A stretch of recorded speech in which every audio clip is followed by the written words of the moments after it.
Welcome to Zeitgeist Zealots. Who's the round table we got with us today? Let's start us off. Forrest is here. I'm Major. And I'm Robbie. And it's Matt. It's a special appearance by Matt. Quick, we gotta make this quick because Matt's a dad and he's got dad things to do. So let's go ahead and get to this hot D. Yeah. So Matt, what did you see? Oh, and we're also gonna be talking about Marvel She-Hulk. So stick around for the second half of that. So let's jump right into the return of Game of Thrones. Because this isn't actually Game of Thrones. What do you think? This seems like a nice homage to Game of Thrones. So from a high level, I will say overall it was pretty meh, but it has potential. I love where the storyline is going, but I'm quite curious as to where the money was spent. The first 40 minutes. The first 2/3. The last 1/3, I had the same question. I was like, where did the budget go? The CGI at times is almost comically bad. Like it literally looks like stop and put it over. Like it's comically bad. There's one scene in the beginning when she's flying the dragon, and you can see its wings go through a building. Oh, wow. Really? So it's like a video game lag almost. That's great. But Matt, let me ask you this: as the only other person on the podcast who saw it, first episode of Hot D, and I'm going to call it Hot D. That's House of the Dragon. That's what George R. R. Martin calls it in his blogs. Hot D. It's short, so I'm calling it Hot D. Yeah, for those who don't know, that's George R. R. Martin's beloved nickname for this series.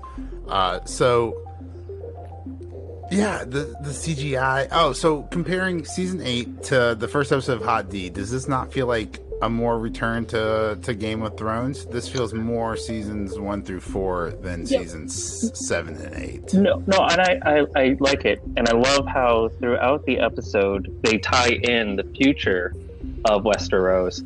When they're all pledging loyalty at the end, you see, the different Baratheons, the different Starks, and Rickon Stark is the one.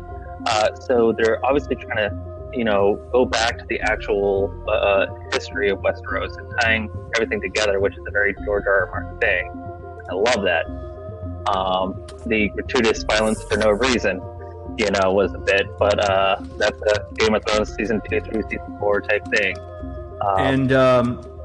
Matt, if you could just educate me on this. I know Paddy Constantine is playing Aerys Targaryen. Is this the same Aerys Targaryen that Ned and Robert rebelled against, or is this an earlier Aerys? No, this is like same. This is Aerys.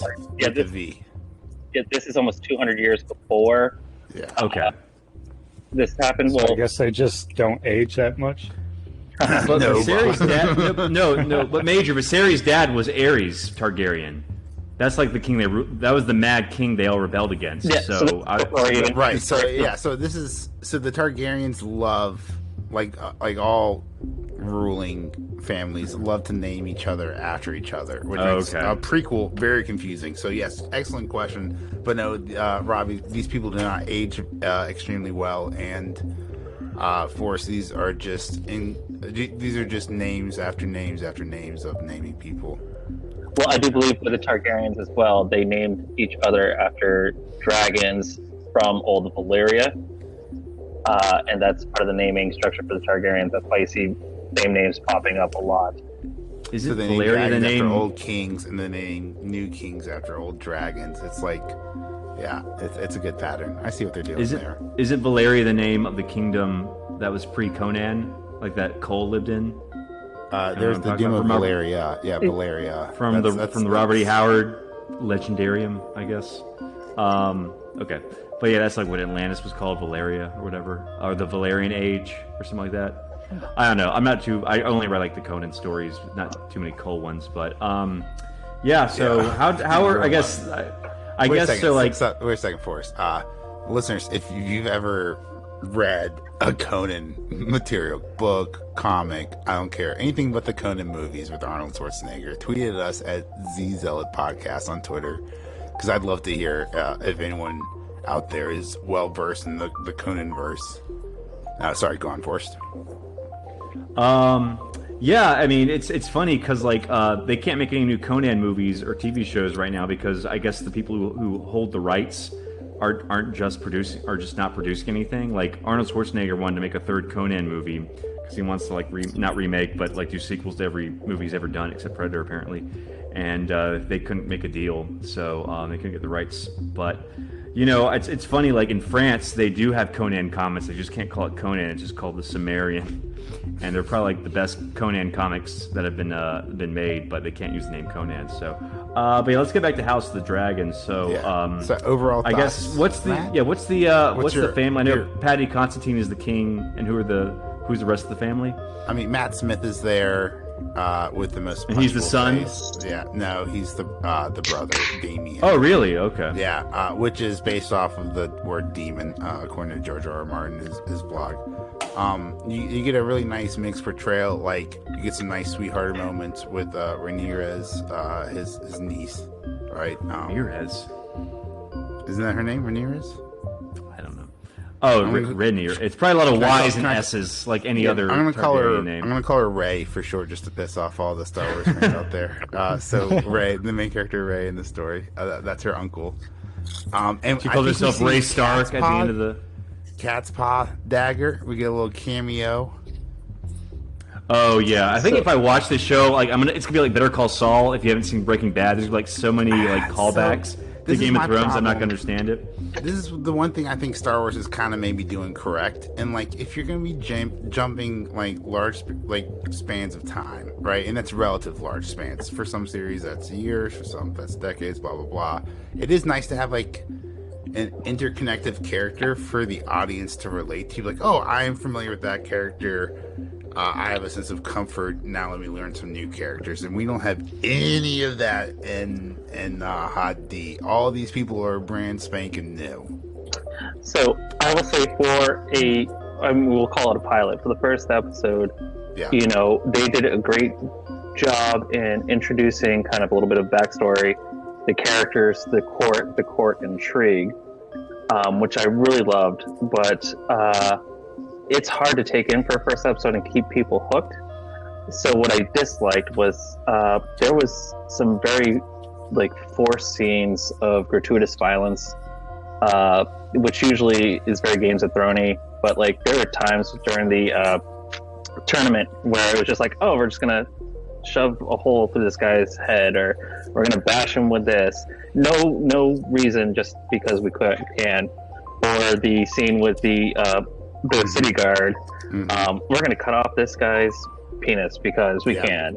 We're going to, slash this guy. It felt really forced. You're 100% right, Matt. It seemed more gratuitous, like Boys, like season 3. Like it was being gratuitous to be gratuitous, whereas in Game of Thrones, it was violent because that's what was happening, and it was being realistic. Whereas, Game of Thrones is realistic, whereas this is being gratuitous. I would agree 100% with that analysis. That's funny. Also, could I just point out my biggest problem with this whole episode was the vagina arena.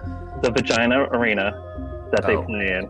Vagina arena? The arena looks like a giant vagina. And they're not even trying to hide that it looks like a giant vagina. It is so childish, it's not even funny. Isn't that just historically accurate? No, it's not. The opposite not at all. Symbol. No, it's not. No, it's not. It is so obviously a vagina. And they're just doing it to do it, and that pissed me off. And I get there's some allegory because as they're doing it, the queen is giving birth to the future prince, and maybe they're trying to tie that in, but no, it's bad. And then I will say, I'll tell you, metaphor. I'll tell you, bad story writing. Here's my biggest complaint, and I thought this was going to be your biggest complaint too, and not the anti-phallic symbol.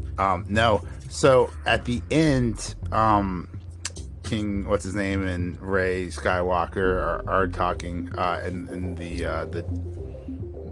the basement of the Red Keep or whatever with the dragons and a bunch of candles, and it's pretty cool. It's a good setup. I really do like the scenery. It feels expensive and it feels real, and some parts you could obviously tell were CGI. It's real people set, green screen for the rest of the jousting arena or whatever.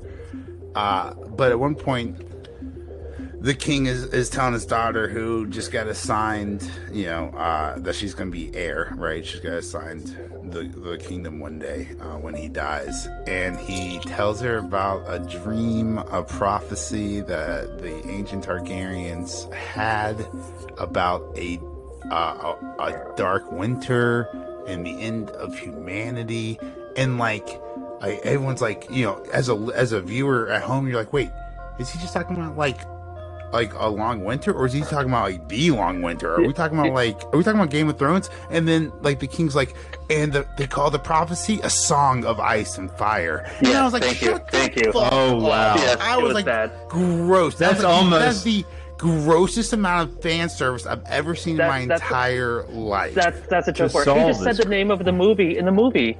It made me feel like he said it. Guy. There it is. Like, you know what I'm talking about? Yeah, Family Guy when Peter's like, Griffin's like, he said it. He said it. Yeah. To solve this crisis, I'll have to become Superman 4, The Quest for Peace. And like, look, if you wanted to, if you wanted to like throw, God damn, the Superman 4, he said it. I'll have to become I Superman forgot 4, about the end Quest of the for bit. Peace. That's so good. And Major, really quick, what I loved about that scene and why it detracted from that scene was, as he's telling the prophecy, it's the Baratheons that are swearing fealty, and then it's the Starks that are swearing fealty. It's all the Northern, it's the Tullys. Oh, I know that last name. I know that last name. Oh, it's a Hightower. It's all the Northern families who are swearing fealty as he's telling that story. Great, and then he says a song of ice and fire, and you're like, your brain just shudders to a stop. Let's go play a Game of Thrones after this. And you could just call it like, you could just be like, it's a prophecy of ice and fire. Like, there are ways to like hint, like, homage to it. But, like, it was so abrupt. It was just like poor story writing. It was like an AI was like, the Twitter gods demand that we insert a song of ice and fire. Like, let me break it down now. Like, it's not only stupid.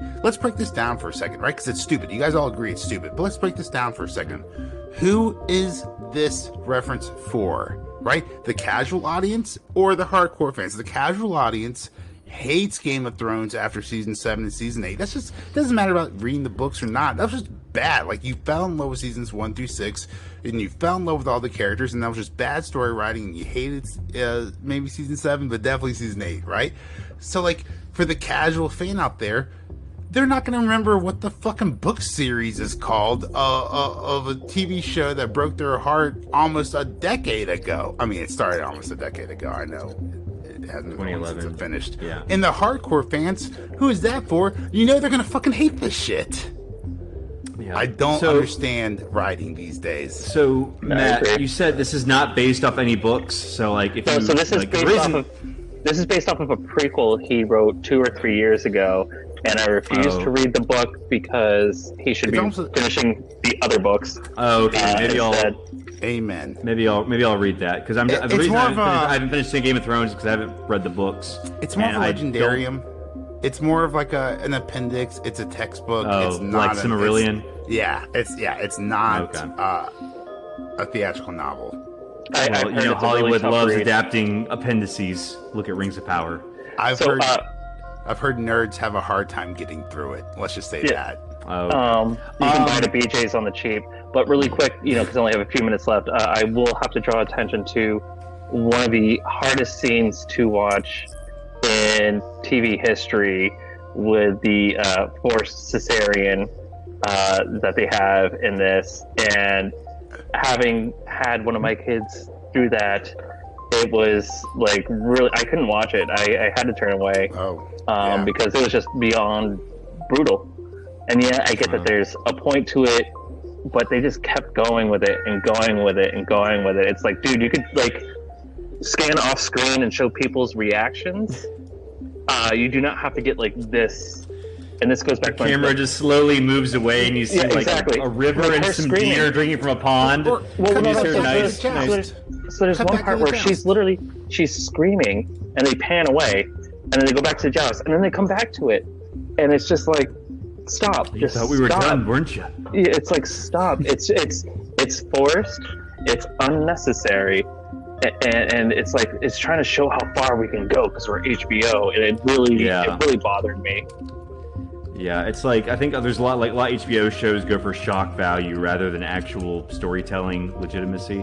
But yeah, it's interesting that you mentioned the guy getting his winky or his wiener cut off, because I think they literally said like the sexual, like I think the showrunner said like the sexual violence was going to be toned down, or like it wasn't going to be as gratuitous as it was in Game of Thrones. But it seems the sexual violence against men is still very much apparent in this show. But I guess they went to sexual like, violence against women. The gratuitous nudity is there. And boobs.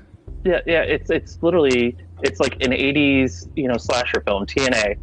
It's all TNA, and then somebody gets their wiener chopped off. Well, let me reassure you, Matt, and the listeners out there, don't you worry. If this is like every other HBO show of all time, it'll start with boobs and gore, and then it will completely dry up very quickly. Yeah, I think Boardwalk Empire. It's just to get you hooked into the season. Well, I think, it's like I said earlier, formula.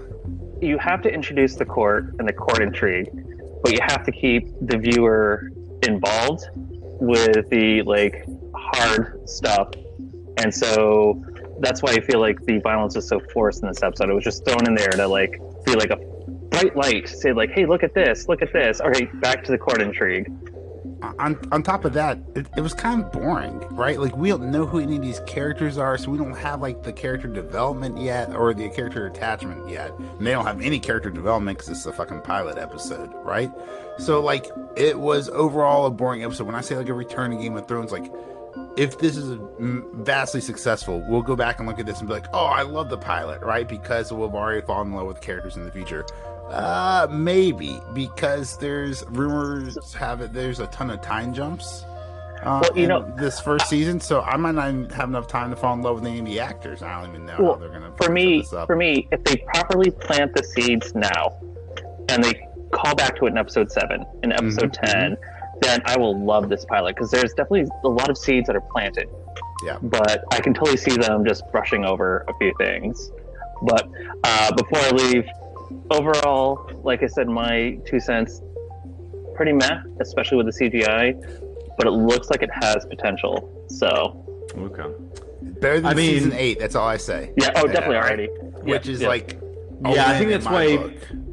I think this already has very high reviews on IMDb. I think it has like an 8.9 out of 10 on IMDb. I'm just like, I have a feeling this is like Jurassic World syndrome. Like, they're just overpraising it because it's better than the previous. Go back and rewatch the pilot for Game of Thrones. Yeah, all right. Exactly. Like that's what I have seen for a pilot. Like I said, for a pilot, it's good. It's good, right? Like, the first pilot wasn't amazing. You have some White Walkers. You have more intrigue, right? But like, so I've recently gone back and rewatched the whole series and rewatched like the pilot, right? And you're absolutely 100% correct. On like, rewatch the pilot. The first time around it doesn't hit as hard, but once you love these characters, it's a great episode. And if the characters hit it hard, I think that's exactly how it's going to be. Matt, thank you so much for joining us. We really appreciate it. Thank you for having me. And I'm gonna bail before you guys start talking about She-Hulk, even though I have no desire whatsoever to see this thing. She-Hulk. You mean trash? Hulk trash. Yeah. Anyone watch The Wire? I guess not. There's a character that goes she when he's upset. No, but I've heard it's amazing. Yeah. Tweeted us at Zeitgeist podcast if you love Clay Davis from The Wire. If you want Major and Robbie to watch The Wire, we'll do it if we get enough requests. I think you'll like it more than well. It's not comedy, but obviously, but it's definitely not comedy. It's The Wire. I think you'll like it in season 8 of Game of Thrones, at least. I mean, I 94% on Rotten Tomatoes. The Wire, it's like one of The Wire. Like one of the most highly acclaimed television shows of all time. Yeah, it's like like everyone wanted to have their own version of Sopranos. Like, Sons of Anarchy is Sopranos for biker gangs. Breaking Bad. Well, what's another like version? Like like a Boardwalk Empire was Sopranos, but in the 20s, like The Wire is like Sopranos, but like for like black gangs in Baltimore. Sort of. Are you just talking about dark TV shows? Or are you talking about gang TV shows? Well, just like all the shows that Sopranos like inspired, like Breaking Bad, Boardwalk Empire, Sons of Anarchy, Dexter. I mean, there's like several others, but like everyone wanted to have their own Sopranos. Like everyone wants to have their own Game of Thrones now. So, well, speaking of Breaking Bad, let's talk about Marvel's newest attempt, She-Hulk. In which she breaks things and it's bad. Yes. It's so bad. All right. So how do you want to do this? Do you want to do overall opinions? Who's familiar with the source material? I've caught up thanks to the Oh glorious, yeah, I think I'll at least say that. YouTube. Oh, It's funny 'cause I apparently think that there's a She-Hulk- QR code to read the first comic. I'll have Yeah, to go they have- back and like. Yeah, I think marvel on she's. that. I think she debuted in her very own series, unlike like other characters that usually like start off as supporting So- characters. Fun fact: we're all familiar, like, if you're not super familiar, you're all aware of the Hulk television show in the 70s that was incredibly successful with Lou Ferrigno, right? So CBS wanted to do a spin-off of that where it's a female Hulk, all right? And Marvel caught wind of it while it was in pre-production, and Marvel figured, hey, we can get a comic out way before they can get a television show out. And so they got with Stan Lee and another creator who, I apologize, I can't remember. And they pumped out a comic book so they could beat CBS to the IP rights for a female Hulk character. For She-Hulk. I think For the same thing She-Hulk. happened with Spider-Woman. Like they were worried they were going to lose the trademark to Spider-Woman, so they made up a Spider-Woman comic, and it was like really weird. Like she was like a woman who evolved from a spider, or something like that. It was like a really weird origin, but it was just like it wasn't like Peter Parker where she was like bit by a radioactive I've never heard of spider. it. Spider-Gwen? No. But No, that's so a different one. She-Hulk- But yeah, same, and the same She-Hulk thing. origin, the She-Hulk origin is I would say it's pretty damn good. I'm not sure why they variated from. I mean, it's like she gets her Oh, she gets had the whole sun in her some- blood. It's not yeah, it's had not blood. really it's not really like that well thought out. It's just like we need to have a female Hulk. So like they're cousins, so they already have like similar DNA. So they just gotta get like the blood. So what in were the your all blood. thoughts? So I took some notes, obviously, and I took some notes on my third rewatch because the first two rewatches were so critical that I felt like any kind of notes would just be ranting. Well, it's a So let's lawyer go show with some very little overall- Let's lawyering. get some overall thoughts. So, Force, you said it's a lawyer show with little lawyering, right? With That's very what- little, it's like the beginning, like I'm a lawyer, and then no lawyering until like the last 3 minutes, and just like So in you the know, room. so Before a little she behind can- the scenes for why that was. The origin story we saw, like how she like walks out of her office with the paralegal, right? When she and breaks walks the back. fourth wall right And then away. then she walks back in and breaks the fourth wall right away, right? One, what is? I didn't know she was going to do that. We'll get back to the fourth wall. I've got lots of questions about the fourth wall. But so what happened is that they tested the series out with a test audience, right? And they didn't like it. So what they did was they took the origin story, which they for some fucking reason put in episode 8 of a 9-episode run, right? And they re-edited episode 8 to go to episode 1. Right? So the origin story where she's with Bruce and everything, right? That was supposed to be 8 episodes. That in. was supposed to be episode 8, and they moved that to episode 1. And you're talking about a trial scene, so like fast forward to the end of the episode, right? And she says, "All right, now that you've caught up." Before I do that, one, it's I feel like she was insulting the audience, right? She's like, "Oh, apparently you guys aren't going to get past this until the explanation of how I became the Hulk, so let me explain that to you," right? So I was like, what the fuck? Like I was like, wait, is she insulting the fucking audience 2 minutes into her fucking new television show, dude? But then I'm in the background story and that it just tested poorly. So you know what that means to me? Bitter ass writers, right? Bitter ass writers who wrote what they thought was like the most amazing 9-episode fucking television show ever, and it did not test well with the audience, and so they got the critique back from the Marvel and the producers, and they're like, take the origin and fucking put it in the first episode, you dumbasses. Like, it's an origin for She-Hulk. Don't leave the origin for She-Hulk to the penultimate episode of the first season. Like, get the fuck out of here. Like, what is, like, Marvel Spider-Man did it so right by just skipping the origin and jumping straight into like Spider-Man already having his powers, whatever. But at the end of it, right, we come out of the whole story, and she's like, all right, now back to the trial. right? Because like let's like now that you're done with this, we don't even know what's the trial's about. So now why that do we're I done care? with this stupid Marvel TV show, right? The stupid superhero origin. Let's get back to this Ally McBeal like comedy trial comedy drama or whatever. And then before the end of the episode, a random villain comes in. We don't know her name. We don't know her origin.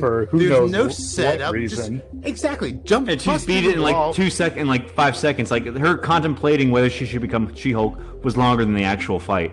The worst wire work ever. And you know why it took her long to contemplate it? She was like, "Oh, I really like this outfit." Record scratch. I'm sorry. You're telling me you were contemplating saving people's lives versus your fucking outfit? Like, I'm not even like misogynistic here, right? Like, this is just like a question of like morals.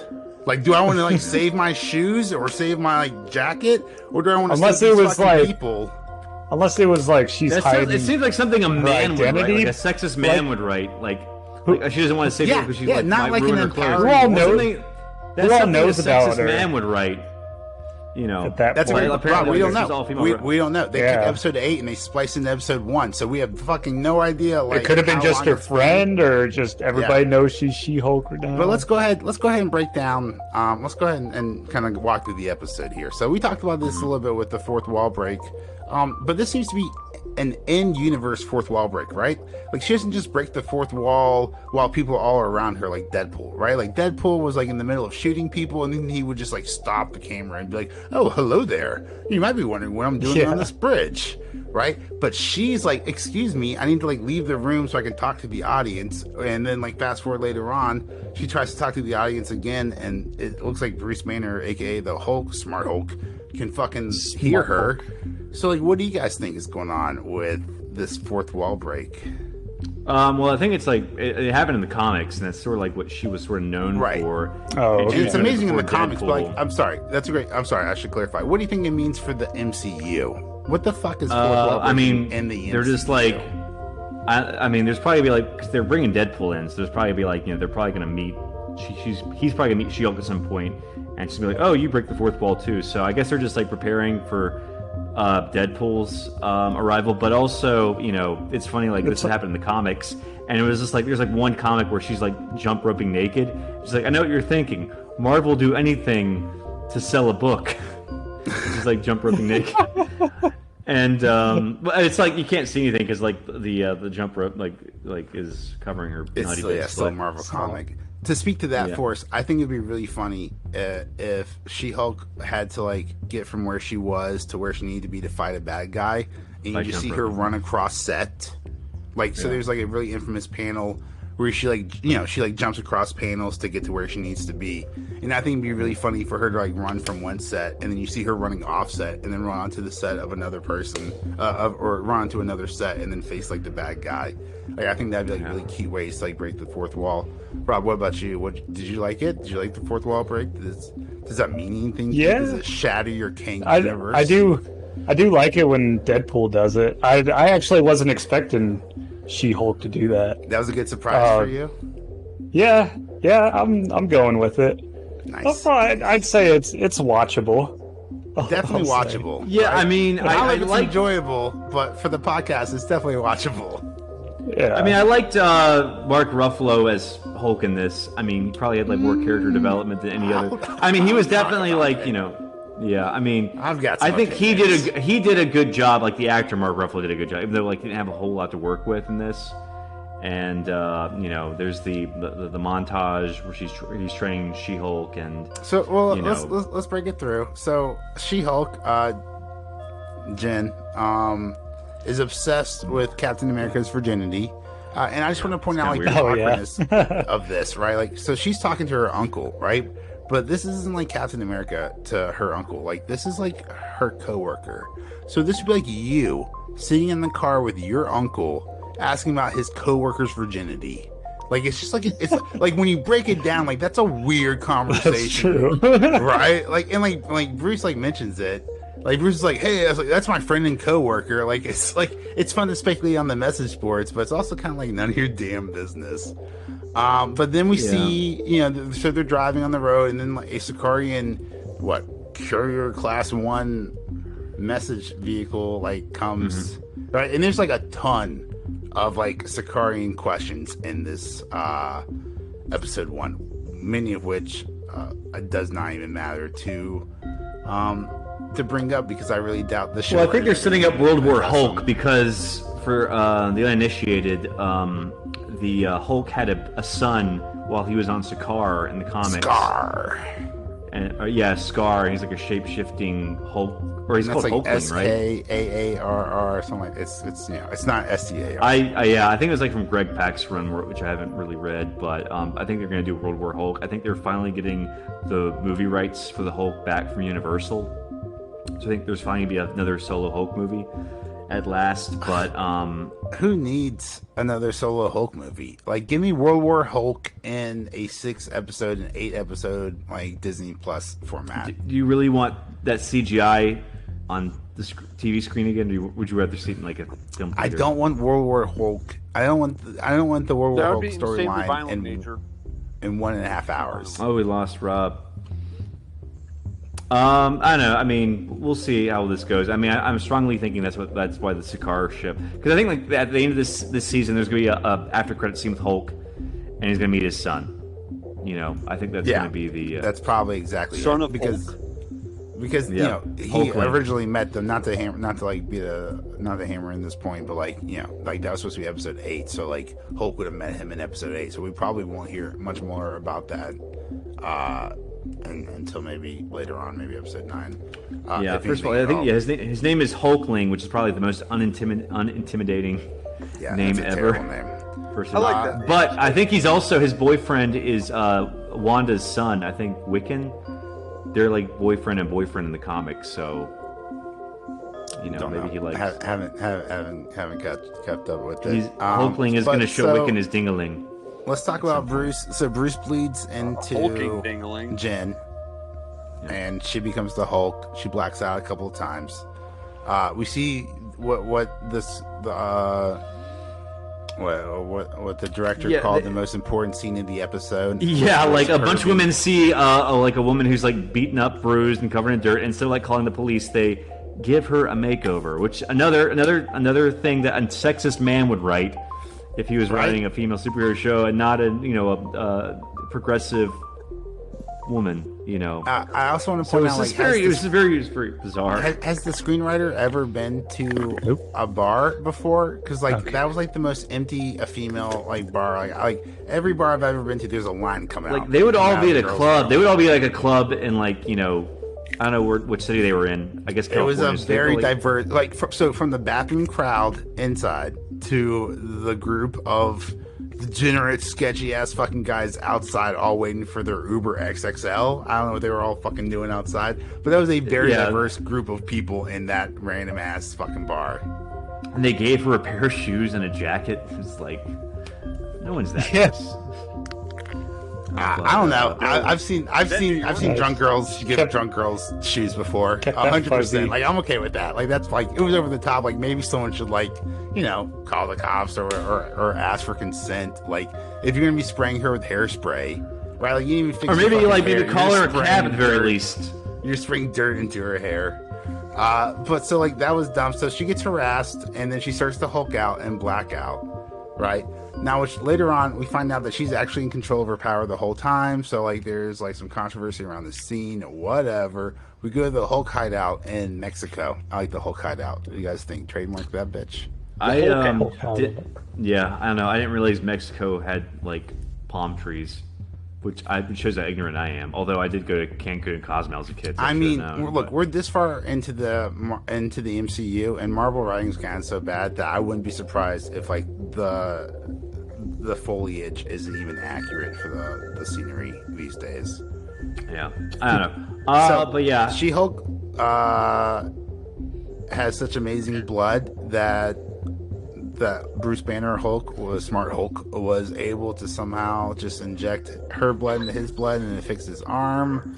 I don't know much about science. That seems like a weird experiment. However that happened. But so anyway, so she says, so here's my and then thing. it's just her in there. And she's like, so that means I'm like better than you now? Like, and what is this like question going on here? And then she has the audacity 10 seconds later to call him Smug Hulk. Right? Like, she's like she's been Hulk for 2 minutes. And she's like, oh, so I'm better than you at being a Hulk? And then she calls him Smug Hulk.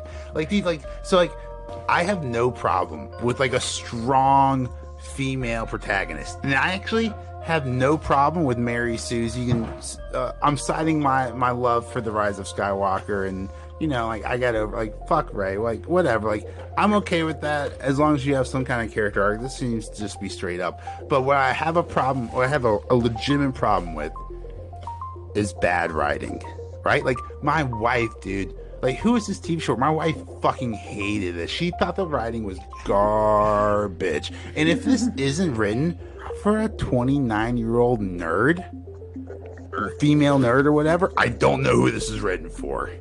I think it's rated for women in their late 30s. In the late 30s, are they buying toys? I don't know who this was rated I guess for. so. Yeah, it's strange. But yeah, it's rated for women in their late 30s. So anyway, the Hulk. Let's go on. Let's keep talking about bad writing. Let's talk about bad writing while we're talking about this scene, right? So after all this bullshit goes down, the Hulk says, "Holy shit, am I jealous?" Right? And, like, so there's something called being green with jealousy. Green with jealousy. Right? And, like, how fucking hard is it to write that into the fucking script? Like, these are the fucking dumbest writers in the fucking What you mean, world. green like, with envy? Green with envy, green with, jealousy. It doesn't fucking matter. Like, they're both right there. Like, the Hulk is fucking green. Like, the Hulk is green and the Hulk smashes. Like, those are the two fucking characteristics of the Hulk.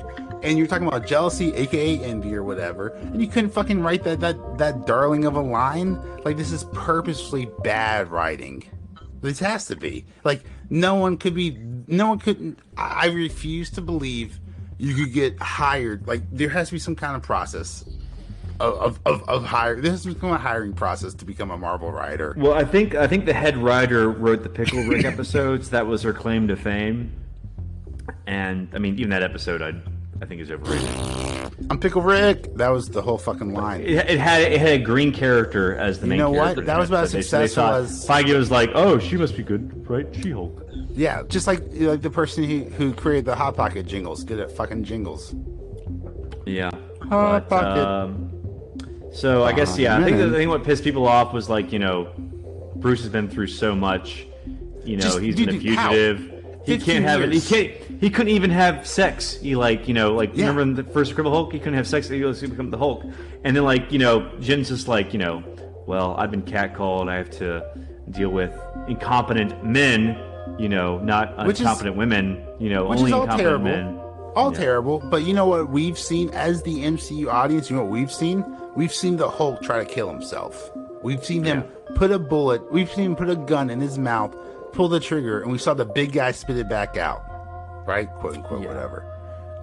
So just, it's weird to have like a pissing contest of like my life sucks. Well, my life sucks, and I try to kill myself on camera.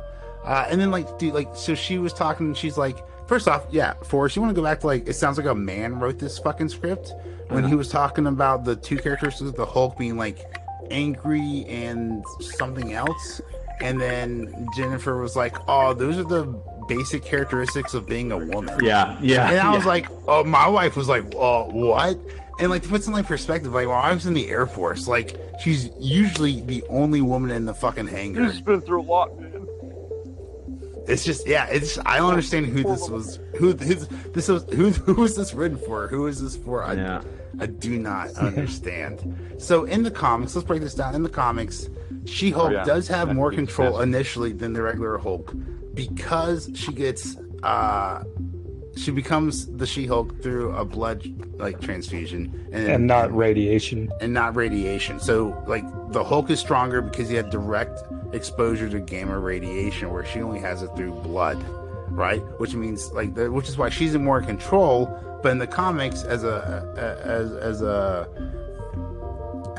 sacrifice, she's a lot weaker, right? Because she didn't have that direct exposure. But here, it seems like she's skipping 15 years of the Hulk, and she's stronger, or at least more agile. She's stepping up all the things he was doing.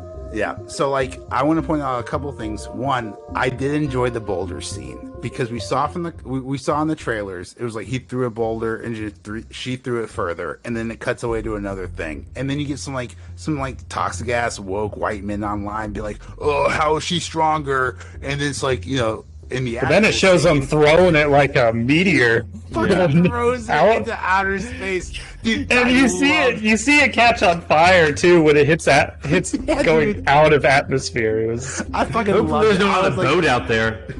Oh, dude, I can't wait for like some Marvel property in the future with like someone just flying around like above the atmosphere, and then like fucking random like rock just comes flying past them. He takes out a satellite. Oh man, that would be great. And then I'll tell you, like, as someone who used to be a bodybuilder, I'm not that super flexible. Like, a very fit woman at the top of my prime, right, could have kicked my ass in yoga. And I know because I went to yoga classes. Like, people walk in, they'd be like, oh, that guy's jacked. Like, he's like, what's up? And it's like, nah, dude, this muscle's just weighing me down. I can't do this at all. I can't stretch. I'm not flexible. But besides those two comments, the rest is completely just like physically bullshit. Like the Hulk, his muscles, which by the way, the CGI did look down the Hulk for the most part, but like his biceps are bigger than her entire torso. And then you're going to tell me she stands even close to a chance? Now, I'll give you guys a chance to defend this because I'm going to state this one fact. Maybe the Hulk has been weakened because he was taken out by a Jeep, right? The Hulk that we were talking about. Yeah, that was so weird. The Hulk that we're talking about was like fucking indestructible, had an amazing 5-minute fight scene with Tony Stark's Hulkbuster armor, right? Like that was an amazing scene in Age of Ultron. Like that was so good. But it turns out like Tony didn't have to spend billions and billions of dollars with like a satellite and like this amazing Hulkbuster armor. He just needed like a Jeep or a Hummer. Well, it's also really like take out the Hulk. it's also like the more anger, the more strength he has, and he's kind of like calmed down yoga Hulk right now. He is. Yes. So that could like, and plus he wasn't like trying to destroy her; it was just trying to slow her down. Pretty sure the Jeep should just crash into him and not be able to move at all, no matter how hard he goes on the gas. But yeah, it did seem to like shove him out of the way. Someone who can like throw a boulder into like the stratosphere should not be dented by or even like moved at all. And like he's probably the same weight as that Jeep. or more. And on top of that, like, so like, let's say he was just playing around, like play fighting with her. Don't you think he would have like stopped as soon as they got close to the shack? Right? His bar, like the one thing he fucking treasures. He's got no friends, as she pointed out. He's got no one in his life. All he has is this bar, and he can't even get drunk. Which we'll get into that. Like I don't know how that's supposed to be the upside of being a Hulk. That's fucking good thing they didn't succumb to temptation. Yeah, think of all the money and the only woman he can probably like have relations with and not kill. Not anymore. All the money and liquor they were spending on that night. All I can hope for is that Bruce got it in before his wristband broke. His prototype wristband. Yeah, well, it's funny because if you read like the Old Man Logan series, like Hulk does have children with She-Hulk, like, but it's in the future. It's like a dystopian future, but it's like Bruce Banner has like gone insane, so he just has children with She-Hulk, and it's funny because like the final issue of that series is like Wolverine versus Hulk because that was Wolverine's debut in a Hulk issue, so it's a nice little throwback. But yes, that has happened. But I'm glad they didn't succumb to temptation. What do you guys think? Is super fast metabolism and not being able to metabolize alcohol, is that a superpower? Is that a pro or a weakness? Well, didn't Captain America able to do that? Captain America hated it. The Flash hated it. I'm not sure why. And like this is just more bad writing. Why can't get drunk? Yeah, why are they? That's like a punishment. That's not a boon.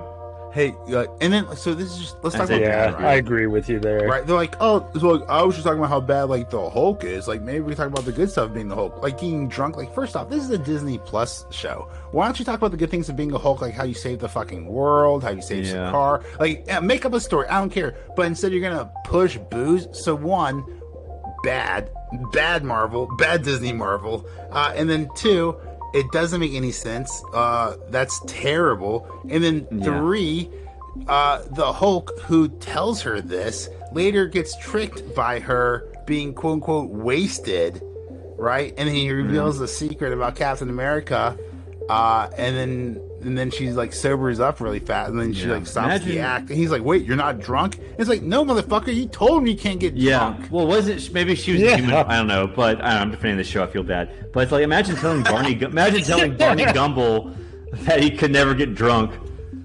He'd be like, "No," or however he sounds. But yeah, just imagine someone like George of the Jungle couldn't get drunk. No, I need beer. I don't know. How's he say?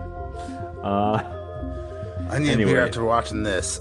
So, look, there's a fight. It's dumb. The Hulk gets crushed by some rocks. The Hulk is crushed by a Jeep. The CGI is good. CGI is bad. Blah, blah, blah. At the end of the day, the fight was worthless because nothing gets resolved, and then the Bruce Banner, the Hulk, just fucking lets it was like anyway. Civil War. There was no stakes. So here is one of my problems. At the beginning of the episode, right, it opens the fucking first episode of the first time we see She-Hulk, right?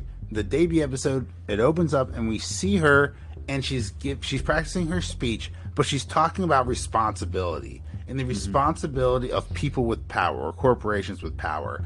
And is it the responsibility to just stand idly by, or is it the responsibility to do something, right?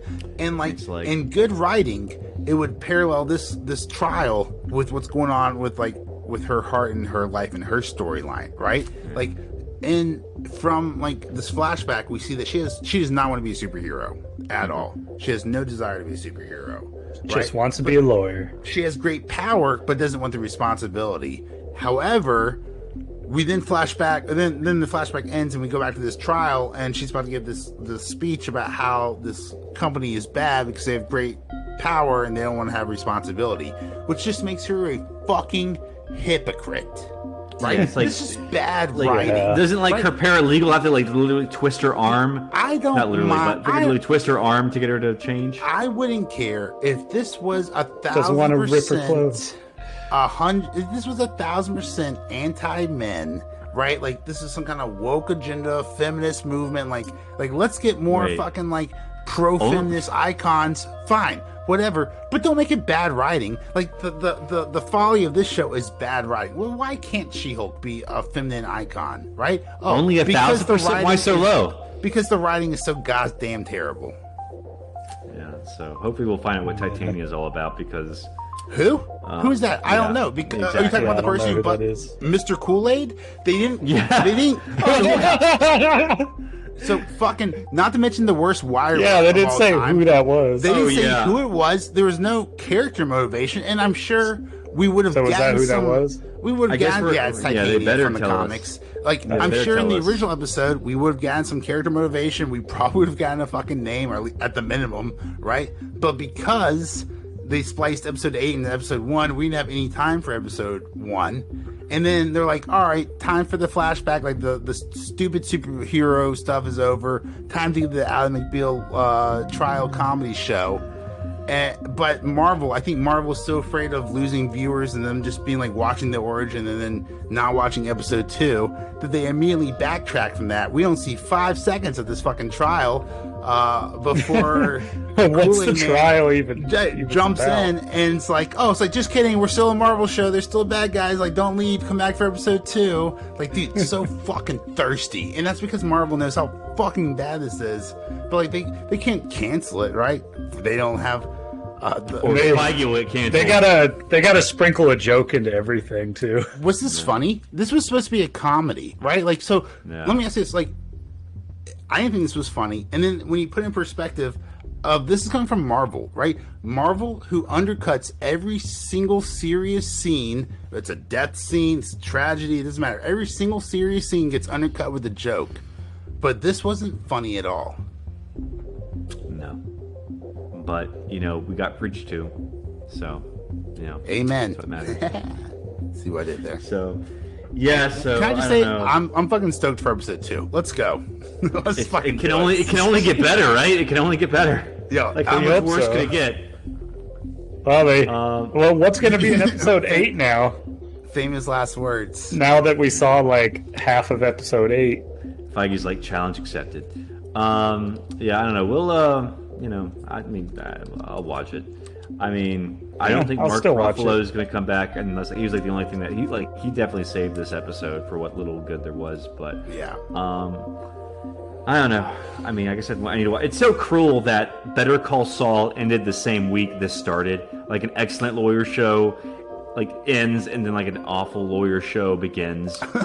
Just Isn't just wait until life Daredevil cruel? gets ruined. Just wait until Daredevil gets ruined. Oh yeah, and his The yellow show. costume, which totally does not work in live action. But hey, The- and the like writers- they've already said, like, yeah, we're going to see the lighthearted version of Daredevil. The It's light, like, yeah, I was oh, gonna say the can't wait. writers. Oh, dude, I no, can't it's wait for so the bad. Disney-fied, family-friendly, approved, version Oh. of Daredevil. Rob, one more thing. You might not be keeping up with the articles like Forrest and I have, so you might not have read this, but the screenwriters have admitted that they don't know or they're not comfortable with writing courtroom content, like Yeah, courtroom like- scripts. Shouldn't you have gotten like a writer from like Boston Legal? So if or, you're wondering why there's not a lot of actually courtroom Alex drama, Reveal- it's because they don't, like, the writers admit they don't know how to write it, which is a weird choice for writers for a courtroom TV show. But I mean, I'm not the head execs at Disney, so And like, there's fuck do I probably like know. legal dramas that there have been female staff writers on, and they couldn't like bring any of those. They just chose the woman from Rick and Morty. just get a legal consultant to spice it up. You know, Yeah, but there's like so many legal writer. dramas out there. They could, I mean, they had to get a female showrunner. They just had to, and just because of the. Hey, the society. Legally Blonde was written by Amanda Brown. I've never seen Legally Blonde, but I feel like that fits. Yeah, but there was like so many more qualified people to be in charge of this show than I guess they should not have gotten someone who doesn't know how to do courtroom dramas. But anywho,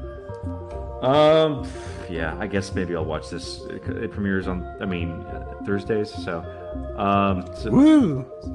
Which Yeah. means that we'll be following it on the podcast here. At, the woo is air escaping my fat flaps as I'm rolled out because I died watching this show.